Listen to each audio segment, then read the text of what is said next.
નમસ્કાર મિત્રો, હું નિલેશ ત્રિમાળી આપ જોઈ રહ્યા છો ઇંગ્લિશ ટાઈમ ન્યૂઝ 24। વાત કરીશું શૈક્ષણિક સમાચારોની તો સરસ્વતી તાલુકાનું તાલુકા કક્ષાનું બાળ વૈજ્ઞાનિક પ્રદર્શન 2025 અગાર પગાર કેન્દ્ર શાળામાં યોજવામાં આવ્યું હતું।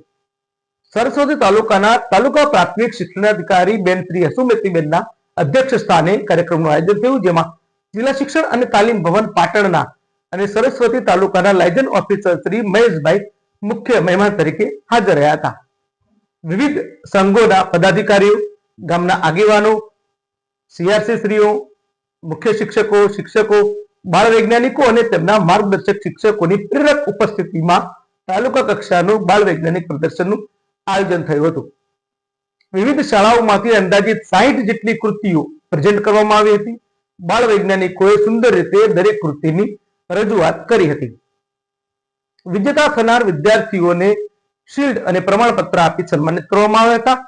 5 વિભાગમાં પ્રથમ ક્રમ પ્રાપ્ત કરનાર વિદ્યાર્થીઓ તાલુકા કક્ષાએથી હવે જિલ્લા કક્ષાએ પ્રતિનિધિત્વ કરશે। આજના સમયમાં લોકો ફાસ્ટફૂડમાં ફસાઈ ગયા છે, જેથી સામાન્ય નહીં પરંતુ ગંભીર બીમારીઓનો સામનો કરી રહ્યા છે। હાલના સમય અને બદલાતી જીવનશૈલીમાં નાના બાળકોને પણ કિડની, ડાયાબિટીસ જેવા રોગોનો શિકાર બની રહ્યા છે। છેલ્લા કેટલાક સમયથી યુવાનો અને બાળકોમાં ફાસ્ટફૂડનો ક્રેઝ વધી ગયો છે। ફાસ્ટફૂડ તેના સારા સ્વાદ માટે વધુ લોકપ્રિય બન્યું છે। ઘણા લોકોને ભૂખ લાગી છે તે માટે નહીં, પરંતુ તેના સારા સ્વાદ માટે તેનો ખોરાક તરીકે ઉપયોગ લેવા લાગ્યા છે, પરંતુ તે લોકો પોતાના સ્વાસ્થ્ય સાથે રમત રમી રહ્યા છે। ફાસ્ટફૂડમાં વપરાતા ખાદ્ય પદાર્થો શરીર માટે હાનિકારક તેમજ ઝેરી હોય છે। ફાસ્ટફૂડ એ આરોગ્ય માટે ઝેર ગણાય છે। જિલ્લા શિક્ષણ અને તાલીમ ભવન આયોજિત ગણિત વિજ્ઞાન પ્રદર્શનમાં ઉપસ્થિત લાયઝન અધિકારી શ્રી મહેશભાઈ,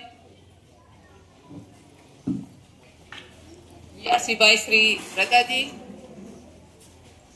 પીટ કેળવણી નિરીક્ષક મુકેશભાઈ, પ્રાથમિક શિક્ષક સંઘના પ્રમુખ શ્રી ચિરાગભાઈ, ઉત્કર્ષ મંડળના પ્રમુખ શ્રી કેતનભાઈ, આ ગામના સરપંચ શ્રી, ઉપસરપંચ શ્રી અને શિક્ષણના જીવ એવા એસએમસી અધ્યક્ષ શ્રી, મંડળીના ડેરીના મંત્રી શ્રી, તમામ સીઆરસી ભાઈઓ, ખાસ કરીને અગારકુમાર જે શાળામાં આપણે કાર્યક્રમ યોજી રહ્યા છીએ એવા અગારકુમારના પેશન્ટ આચાર્ય શ્રી બચુજી, ખૂબ જ ઉત્સાહી એવા અલ્કેશભાઈ, પેશન્ટ આચાર્ય શ્રી નાયકા, તમામ સીઆરસી ભાઈઓ શ્રી અને જેના થકી આ કાર્યક્રમ આપણે ઉપસ્થિત છીએ એવા બાળ વૈજ્ઞાનિકો અને બાળ વૈજ્ઞાનિકના માર્ગદર્શક શિક્ષક ભાઈઓ અને બહેનો, ગણિત વિજ્ઞાન પ્રદર્શન